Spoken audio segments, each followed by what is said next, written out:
د اوکراین ستره جګړه ورځ تر ورځې په بد حالت روانه ده. د تازه جګړې له امله په یوه ښار کې 15,000 کسان وژل شوي. په سلامونه مو هرکلی کوم. د اوکراین جګړه یوازې په یو ښار کې څه باندې 15,000 کسان وژل شوي. د اوکراین د ماریپول ښار ښاروال وایي چې په دې ښار کې د وژل شویو مسلکي کسانو تر څنګ 15,000 کسان وژل شوي دي. دا په داسې حال کې ده چې د اوکراین دغه هیواد پلازمینه کیف ښار په شاوخوا سیمه کې د روسي ځواکونو د وژنو په اړه د شواهدو په راټولولو بوخت دی.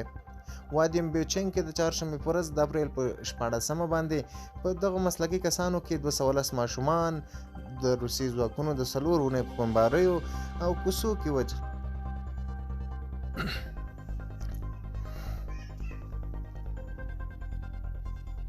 بمباریو او کوڅه په کوڅه جګړو کې وژل شوي. دغه اوکرایني چارواکي زیاته کړې چې روسي پوځیانو د هغه روغتون په ګډون چې پکې 50 تنه وسوځېدل روغتونونه هم بمبار کړي. ښاغلي پیچنکو وویل چې د ماریپول ښار څه باندې 90 سلنه بنسټونه له منځه تللي دي.